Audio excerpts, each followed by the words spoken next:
မင်္ဂလာပါဒေါ်ထေးရဲ့အသေးကျော်ပဲတော်များကြီးဒါကရေပြင်းစေးသင်္ဘောပင်တပင်လုံးရဲ့ပြစ္ဆ၅ပါးပါတယ်ထပေါ်ဦးထညက်ပါတယ်မကြီးမဲ့ပါတယ်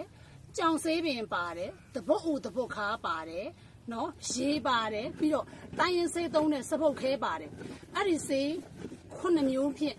အချိုးကျစွာဖော်ဆက်ကြိုရတာရှင်ဒီကောင်လေးကိုအဲ့တော့ဒါ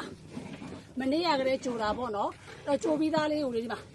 ရေတွေကြံနေသေးလို့ဒီရေလေးခန့်ပြီးခွရင်တိုက်ပုံစံဖြစ်အောင်ကြိုရမှာအဲ့ဒါကိုတရက်ကိုကော်ဖီဇွန်းတစ်စွန်းစာယူ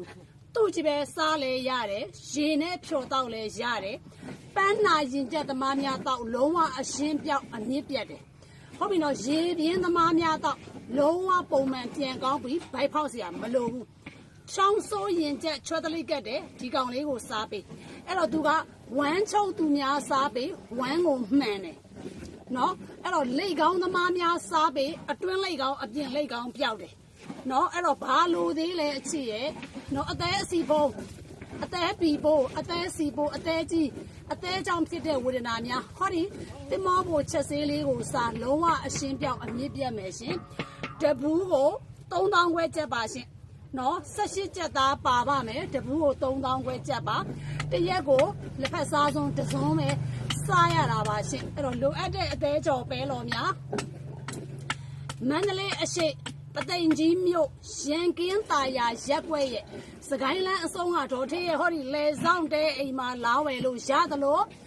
မန္တလေးမြို့သစ်13လုံးနဲ့11နှစ်ကြား63လမ်းမကြီးပေါ်ကဒေါ်ထေးငှားထားတဲ့တိုက်အိမ်မှာလဲလာဝယ်လို့ရတယ်ဆိုတဲ့အကြောင်းသတင်းကောင်းလေးပါပေးတာပေါ့နော်အဲ့တော့ပန်းနာရင်ကျက်ဝေဒနာတွေများပန်းနာရင်ကျက်အမြင့်ပြတ်အရှင်းပြောက်ချင်ရင်ဒါလေးဝယ်စား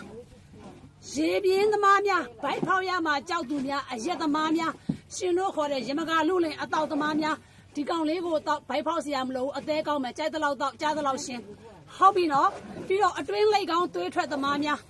အပြင်လိတ်ကောင်းသမားများဒီကောင်လေးကိုစားအဲ့ဒီလိတ်ကောင်းမွေးမြူရဲ့အမြင့်ပြတ်တယ်ရှင်ဟုတ်ပြီနော်သူများကခြံမှာလိတ်ကိုမွေးတာရေနာမှာလိတ်ကိုမွေးတာရှင်တို့ကဗိုက်ထဲမှာခန္ဓာကိုယ်ထဲမှာလိတ်ကိုမွေးတာအဲ့တော့လိတ်ကောင်းပိုင်ရှင်တထေးများစားဖို့ရန်အတွက်တင်မောဖို့ချက်ဆေးလေးရပါပြီအဲ့တော့ဒီနေ့က14ရက်9လ2026အဲ့တော့ဒီဘယ်နေ့မှရမလဲဆိုတော့18ရက်9လ2026မှာစ၍ဝယ်လို့ရပါပြီဆိုတဲ့အကြောင်းသတင်းကောင်းလေးပါပေးတာပေါ့နော်ငကိုတော့ကတော့တဲ့ liquid အရေပဲအခုကကျတော့ခရင်တိုက်ဘာဖြစ်လို့လဲဆိုတော့အရေကကျတော့တို့တို့ပွက်ထွက်ပြီးတော့မှသူကလေပေါက်ထွက်တာကန်ထွက်တာပေါ့နော်ဒီကောင်ကခရင်တိုက်ဆိုတော့တရက်ကိုဟင်းစားလက်ဖက်စုံးနဲ့တစုံ